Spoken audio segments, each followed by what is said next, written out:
Nutricharge man क्या है, इसमें क्या है, कैसे लेते हैं, क्यों लेते हैं, फ़ायदे क्या है, नुकसान क्या है, महंगा है या सस्ता। आपको एक एक सवाल, एक एक डाउट क्लियर होने वाला है।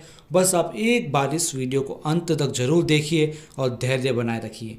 सबसे पहले हम देखेंगे कि हमारे शरीर में पोषक तत्वों का संतुलन जरूरी है, जो हमको दिन प्रतिदिन के आहार से मिलते भी हैं और नहीं भी मिलते हैं। यदि इनका असंतुलन है तो हमें थकान भी होगी, दिल की बीमारियां होगी, कमजोरी सी आएगी, हमारा मोटापा बढ़ेगा, डायबिटीज होगी, कार्य क्षमता में कमी होगी, न जाने कितनी बीमारियां होगी, साथ में इम्यूनिटी भी कम होगी, केवल असंतुलित पोषक तत्वों से।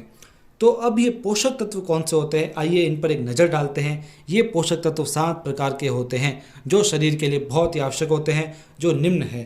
पहला पानी, सेकंड कार्बोहाइड्रेट, तीसरा वसा या फैट, चौथा प्रोटीन, पांचवा vitamin, sixth minerals, seventh fibre. ये सातों तत्व हमारे दैनिक भोजन से हमें पर्याप्त मात्रा में नहीं मिलते हैं। और दूसरा, उम्र बढ़ने के साथ भोजन में से पोषक तत्वों को अवशोषित करने की भी कैपेसिटी हमारी कम हो जाती है। इन सातों तत्वों में से पानी हम आराम से बाहरी तौर पर इजीली ले सकते हैं, यानी पानी की मात्रा तो हम संतुलित कर सकते हैं। कार्बोहाइड्रेट को देखें तो ये भी रोटी, शक्कर, आलू, चावल जैसी चीज़ों से आसानी से हम ले सकते हैं। फैट की बात करें तो ये तो आजकल हर लोगों में रहता है, क्योंकि ये घी, तेल, दूध, मक्खन से आसानी से प्राप्त हो जाता है। लेकिन बाकी 4 पोषक तत्व यानी प्रोटीन, विटामिन, मिनरल्स एवं फाइबर, संक्षेप में कहें तो PVMF, ये आसानी से हमें प्राप्त नहीं होते हैं, ना ही ये हमारे आहार में होते हैं। होते भी हैं तो संतुलित मात्रा में नहीं होते हैं। तो इसके लिए हमें भोजन के अलावा न्यूट्रिशनल सप्लीमेंट्स लेने होंगे। यहाँ बात पुरुषों की चल रही है, तो पुरुषों के लिए कुछ महत्वपूर्ण पोषक तत्वों के RDA के बारे में हम बात करें, जैसे विटामिन C हमें 40 mg पर डे चाहिए, जिंक 12 mg पर डे चाहिए, vitamin B12 1 mcg per day चाहिए, folic acid 200 mcg per day चाहिए। ये कुछ RDA थी। ऐसे ऐसे न जाने कितने एंटीऑक्सीडेंट्स हैं जो हमें दैनिक रूप से चाहिए, लेकिन हमारे शरीर को पर्याप्त मात्रा में नहीं मिल पा रहे हैं। इसलिए साथियों, इसलिए न्यूट्रीचार्ज ने पेश किया है न्यूट्रीचार्ज मैन, जिसके अंदर 33 आवश्यक एंटीऑक्सीडेंट्स को डाला गया है। जी हाँ, 33 एंटीऑक्सीडेंट्स, जिसमें 13 विटामिन, 13 मिनरल्स, 3 अमीनो एसिड्स और 4 बॉटनिकल्स हैं। यानी अब मान लीजिए कि ये 33 सैनिकों की सेना है, जिसमें हर एक सैनिक का अपना काम है, उसके अपने फ़ायदे हैं शरीर के लिए। तो आओ साथियों, इनमें से हर एक एंटीऑक्सीडेंट्स के बारे में जानेंगे, हर एक एंटीऑक्सीडेंट्स के मुख्य मुख्य फ़ायदे जानेंगे। सबसे पहले हम देखेंगे बॉटनिकल्स को।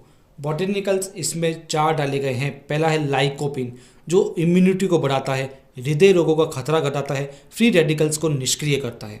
फिर है ल्यूटीन, आँखों को जो मैक्यूला होता है उसमें ल्यूटीन जमा होता है, जो नीले प्रकाश की किरणों से आँखों का बचाव करता है और अंधेपन का जोखिम इससे कम हो सकता है। फिर है बीटा कैरोटीन, जो एक शक्तिशाली एंटीऑक्सीडेंट है, जो शारीरिक क्षमता को बढ़ाता है, रतौंधी से बचाता है, जोड़ों के दर्द से बचाव में सहायक है। फिर है ग्रीन टी एक्सट्रैक्ट, जो मेटाबॉलिज्म को बढ़ाता है, चर्बी को जलाता है, शुगर लेवल को नियंत्रित करता है, पाचन को भी बढ़ा सकता है। अब अमीनो एसिड्स की बात करेंगे। पहला है अर्जिनिन, जो मांसपेशियों की मात्रा और शारीरिक फिटनेस को बढ़ाता है, बॉडी फैट घटाता है, यौन शक्ति में सुधार करता है। फिर है लाइसिन, जो इम्यूनिटी को बढ़ाता है, हड्डियों के लिए ज़बरदस्त है। फिर है मैथियोनिन, जो लिवर की बीमारियों के उपचार के लिए अच्छा होता है। अब बात करेंगे विटामिन्स की, जो इसके अंदर 13 विटामिन डाले गए हैं। एक एक का जो फ़ायदा है हमारे शरीर के लिए बहुत अच्छा है। विटामिन C की बात करेंगे, जो हड्डियों की मजबूती, दांतों की मजबूती और एनीमिया से बचाव करता है, इम्यूनिटी को भी बढ़ाता है। फिर है थायसीन, जो कार्बोहाइड्रेट को ऊर्जा में परिवर्तित करता है, हृदय मसल्स के कार्य के लिए आवश्यक है, गहरी नींद व ऊर्जा के लिए भी आवश्यक है। फिर बात करेंगे राइबोफ्लेविन यानी विटामिन B2, जो शारीरिक विकास करता है, आयरन का अवशेषण करता है, RBC का उत्पादन करता है। फिर है नियासिन यानी विटामिन B3, जो भोजन से ऊर्जा प्राप्त करने में सहायक है, हानिकारक कोलेस्ट्रॉल को कम करता है, रक्त के प्रवाह को भी बढ़ाता है। फिर है विटामिन B5 यानी पेंटोथेनिक एसिड, जो जरूरी हार्मोन्स व न्यूरोट्रांसमीटर्स के उत्पादन में सहायक है और शारीरिक विकास भी करता है। फिर है पायरिडॉक्सिन जो विटामिन B6 होता है, जो आरबीसी का निर्माण करेगा और प्रोटीन, ग्लूकोज व फैट के मेटाबॉलिज्म में भी सहायक है। फिर विटामिन B12 जो सेंट्रल नर्वस सिस्टम के रख रखाव में सहायक है, डीएनए के गठन में सहायक है और आरबीसी का निर्माण करता है। फिर है फॉलिक एसिड जो मस्तिष्क का सामान्य कार्य करने में, कोशिकाओं की वृद्धि करने में और रक्त में होमोसिस्टिन के स्तर को सामान्य करने में सहायक है। फिर है बायोटीन जो अमीनो एसिड्स व मेटाबॉलिज्म के कार्यों में शामिल होता है। फिर बात करेंगे विटामिन ए, सबसे महत्वपूर्ण है जो इम्यूनिटी में, विजन में, बोन्स के विकास में सहायक है और डब्ल्यूबीसी को भी प्रभावी बनाता है। फिर एक और इम्पोर्टेंट विटामिन की बात करें, विटामिन ई जो हानिकारक फ्री रेडिकल्स के उत्पादन को रोकता है, दृष्टि हानि व मोतियाबिंद से भी बचाता है, हृदय रोग से बचाव में सहायक होता है। फिर है विटामिन के जो आंतरिक स्राव से बचाता है और हड्डियों के मिनरलाइजेशन के लिए महत्वपूर्ण है। फिर सबसे इम्पोर्टेंट विटामिन की बात करें तो विटामिन डी जो स्वस्थ हड्डियों, स्वस्थ दांतों, स्वस्थ मांसपेशियों, स्वस्थ नसों व इम्यूनिटी के लिए इम्पोर्टेंट है। अब ये तो बात थी विटामिन्स की जिसके हजारों फ़ायदे हैं, लेकिन अब बात करें हम मिनरल्स के बारे में जिसके फ़ायदे भी कोई कम नहीं होते हैं। जो पहला है कैल्शियम जो हड्डियों, स्केलेटल को मजबूत करता है, हार्मोन्स का स्राव करता है, रक्त वाहिनियों का फैलाव करता है। फिर है मैग्नीशियम जो मसल्स व नर्व्स को सामान्य बनाए रखने में सहायक है, इम्यूनिटी में महत्वपूर्ण है, पल्पेशन को नियमित रखता है। फिर है फास्फोरस जो एसिड बेस संतुलन को बनाए रखता है। इसके साथ में पोटेशियम जो विभिन्न कोशिकाओं की झिल्लियों में इलेक्ट्रिकल गतिविधि को बनाए रखने में मदद करता है। फिर है आयरन जो शरीर के लिए बहुत ज़्यादा इंपॉर्टेंट है और आरबीसी के निर्माण के लिए महत्वपूर्ण है। फिर है क्रोमियम बुरे कोलेस्ट्रॉल को जो कम करता है, शर्करा के स्तर को संतुलित करने के लिए इम्पोर्टेंट है, हृदय रोगों का जोखिम घटाता है। फिर कॉपर जो ऊर्जा के उत्पादन, इम्यूनिटी में सुधार, आरबीसी का निर्माण और इम्यूनिटी के लिए जबरदस्त है। फिर मैग्नीज जो महत्वपूर्ण है कोलेस्ट्रॉल, कार्बोहाइड्रेट्स और मेटाबॉलिज्म में और ये इंसुलिन को भी बढ़ाता है। फिर सेलेनियम जो थायराइड हार्मोन के कार्य को नियंत्रित करता है और इम्यूनिटी को बढ़ाता है। फिर जिंक इम्यूनिटी के लिए जो सर्वाधिक इम्पोर्टेंट है और हृदय रोगों या कैंसर से भी बचाता है। फिर है आयोडीन जो थायराइड हार्मोन्स का प्रमुख घटक है जो प्रोटीन निर्माण, एंजाइम्स के कार्यों को नियंत्रित करता है। फिर है मोल्ब्डेनियम कई जैविक क्रियाओं जैसे नर्वस सिस्टम के विकास में ये शामिल होता है। फिर है वेनेडियम जो हड्डियों व दांतों के निर्माण में अत्यंत आवश्यक है और इंसुलिन के कार्यों की नकल करता है। तो साथियों ये तो थे एक एक एंटीऑक्सीडेंट्स के फ़ायदे। इसमें से सबसे कॉमन फ़ायदे थे इम्यूनिटी का बढ़ाव और एनर्जी का बढ़ाव, यानी न्यूट्री चार्ज मैन एनर्जी बढ़ाएगा और इम्यूनिटी बढ़ाएगा, इसलिए हर तरह के रोगों से ये बचाव करता है। तो आइए साथियों अब कुछ महत्वपूर्ण और कुछ कॉमन प्रश्नों के जवाब को जानते हैं ताकि आपको सारे डाउट्स क्लियर हो जाएं।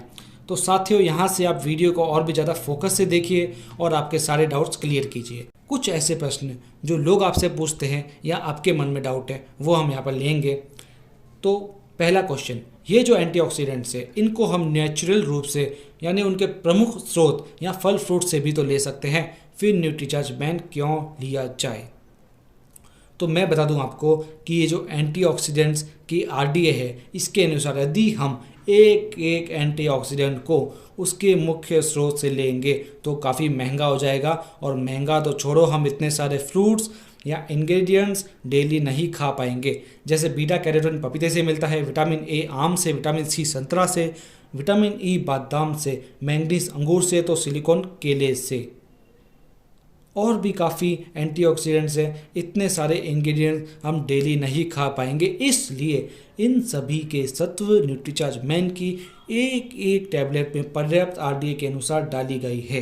तो सेकंड क्वेश्चन हम देखेंगे, क्या ये शाकाहारी ले सकते हैं? जी हाँ बिल्कुल, इसके अंदर इंग्रेडिएंट्स वेज है, इसमें नॉन वेजिटेरियन कुछ भी नहीं है, इसे वेजिटेरियन खा सकते हैं। फिर क्वेश्चन है, न्यूट्रीचार्ज मैन का उपयोग किसे और कैसे करना चाहिए? इसे 14 वर्ष से अधिक उम्र के लड़के व सभी पुरुष ले सकते हैं। इसे नाश्ते या भोजन के बाद एक टैबलेट रोज 1 गिलास पानी के साथ लेनी है। फोर्थ क्वेश्चन हम देखेंगे, क्या इसके लिए डॉक्टर का पर्चा जरूरी है? जी बिल्कुल नहीं, ये एक डाइटरी सप्लीमेंट्स है जिसे आप स्वयं अपनी मर्जी से ले सकते हैं। फिर हम एक क्वेश्चन देखेंगे, क्या यह एक दवा है? जी नहीं, यह एक दवाई नहीं है।